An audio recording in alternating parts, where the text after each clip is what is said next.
മനസ്സിലാവില്ല. അല്ല ഈ ട്രോളൻ ഇവനല്ല ആരാ ഇതില് കൊണയടിക്കാൻ വരുന്നത്? ഇവനല്ല ആരാ?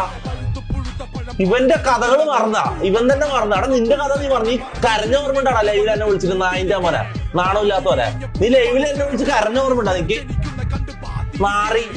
നാണമില്ലാണ്ട് പാതിരാത്രി ഏതോ 18ാമത്തെ പെണ്ണിനെ ഇതാക്കാൻ ഇറങ്ങിയിട്ടല്ലേ? ഇവനല്ലാതെ തമിഴ്നാട്ടിൽ പോയിട്ട് ഒളിച്ചെന്ന് ഇവനല്ലാതെ പോക്സോ പട്ടി. ഇവൻ അതിന് നമ്മക്ക് ഇട്ടുണ്ടാക്കാൻ നിൽക്കുന്ന അവൻ നമ്മ ചെയ്തൊരു കാര്യത്തിനാണെങ്കിൽ ഓക്കെ. ഇങ്ങനെ ഒരു കാര്യത്തിന് ട്രോളൻ ഇവനെല്ലാം ഇപ്പൊ ഉണ്ട് ഫീൽഡ്. ഞാൻ വിചാരിച്ച അന്ന് തന്നെ സൂയിസൈഡ് ചെയ്യുന്ന ഞാൻ വിചാരിച്ച ഈ നായിന്റെ മോനല്ലോ. എടാ ഇങ്ങനെല്ലാം മരിച്ചോടാ നിൽക്കല്ലോ, പോയിട്ട് മരിക്കടാ പോയിട്ട്. അങ്ങനത്തെ ഇതല്ലടാ നീ ചെയ്തത്. അയ്യേ വാരിസ് ബോർഡ് വിട്ടിട്ട് ഇവന്റെ കഥ കുത്തിപ്പൊക്കടാ, ഇവന്റെ പഴയ കഥ കുത്തിപ്പൊക്കടാ. ഏതോ ചെറിയ പെണ്ണിനെ വാരിസ് ബോർഡ് ഇട്ടിട്ട് മറ്റേ സെക്സ്റ്റേറ്റ് ചെയ്ത് മാറിയാന്ന് ഇവൻ.